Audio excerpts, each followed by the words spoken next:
Cultural Connections to me is not just an organization, but somewhere where I could feel me. And that's basically what Cultural Connections wants us to be, is be authentic to ourselves. There is a lot of culture on our campus, but even then, we're not exposed to it.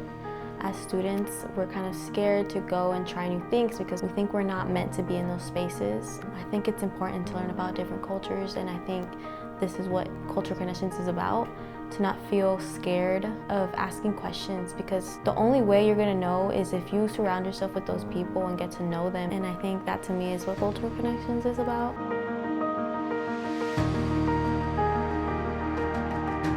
What I saw with the missing gap was a place where people can be authentically themselves, where they can ask questions without fear of retribution, where they could look for representation because they go, oh my God, I didn't know there was other people like me in this space, and they could be genuinely themselves. So I started Cultural Connections, and the startup was honestly crazy. I never thought this would be a thing. Honestly, whenever I create anything, whenever I host an event, whenever I make a speech or talk about something, if I'm ever doing anything to create spaces of joy, it actually comes from usually deep pits of rage within myself. We have enough soldiers in this world, we ain't got enough healers. So Cultural Connections really stemmed from the fact that I was turned pissed off because I felt like here in Indianapolis, everybody talks about supporting minority communities, but nobody's actually going into the communities. Places that I knew as a kid to be something different, and now they're gone.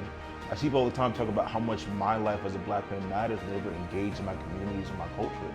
And that hurts me personally because then these places die and I have to sit there and see the world talk about how much they care about me, and all my memories and all my passions just fade away with it. So I was like, what can I do to create spaces of joy and reflection and cross-cultural engagement?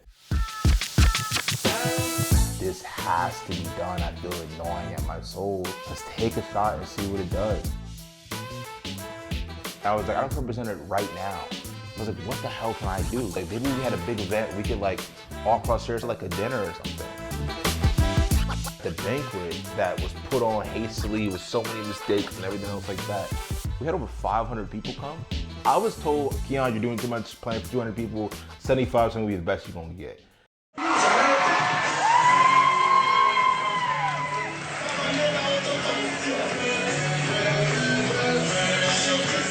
And that showed that people want this space. And then we made it into a club, and now here we are now. Just keeping trying to build these spaces of joy. That way people can grow, that way connections can be made, because that stuff lasts forever.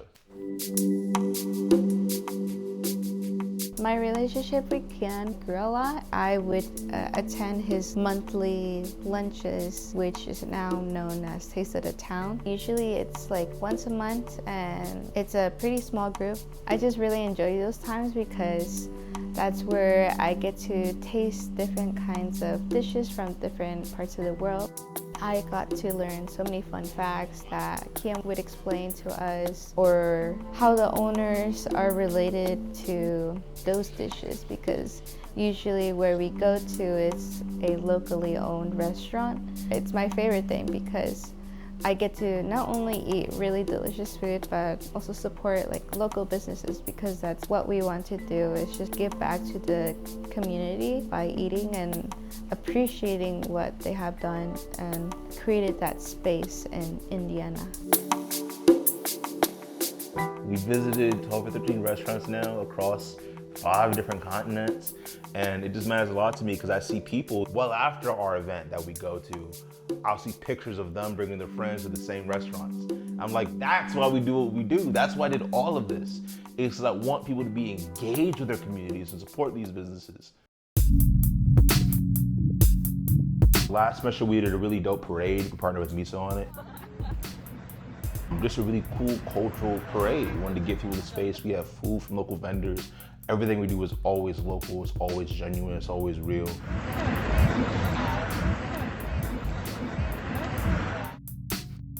We had for a call out games. We made our own little cultural cards, had them laminated, and people have conversations with people they didn't meet before.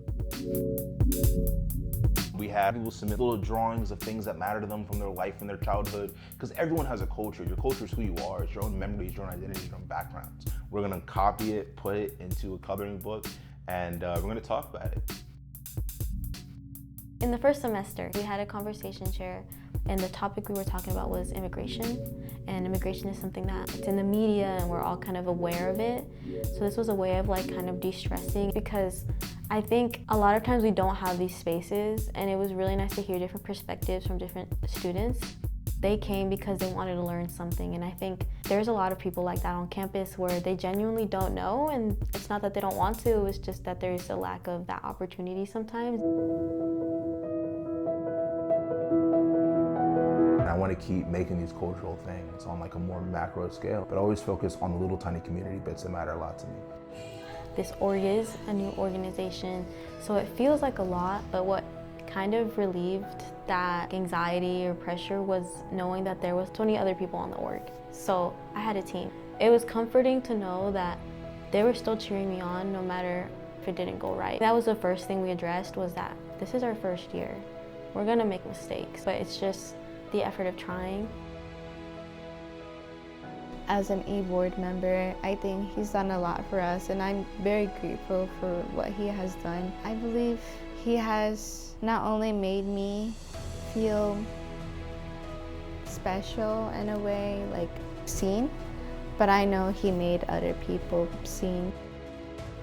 It's all because Keon literally brought us together for that reason, that we are all people that care and are passionate about cultural connections and making like a difference on campus. If we make a good impression of what it's meant to be and what it's supposed to be, it'll continue to be that.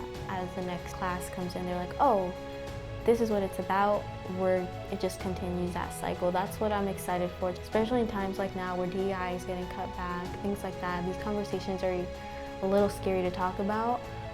I just want it to be a place where that's something we can talk about no matter what's going on outside.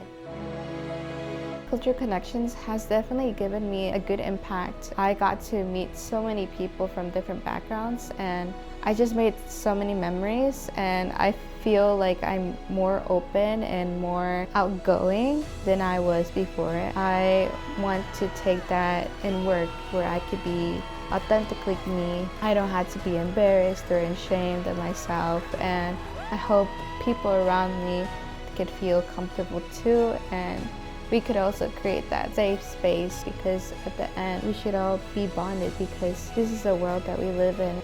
I hope for Cultural Connections to just live on. Not live on in a way it orchestrates forever, but lives on in people's hearts. If I run this club for 2 years, we'll do amazing things. There'll be a lot of structure to it, a lot of organization to it, but the club will look like me, run like me, breathe like me. And after I leave, people will be like, how do we do it like Keon did it? I don't want that. That's not how things are sustainable. It's not how things live on for a long time. I said before, I'll never put my pride over my people's pain. And it's hard, this is my baby. I don't want to leave it behind. But if I keep running it forever, I'm hurting people in the long run. So all I really want for this club after I step down, after I go away, what I want for it to become is a place where these spaces of joy can keep on happening. And I don't know what this next stage has planned for me, but I know I want to tell these stories. So I'm scared, but let's do it.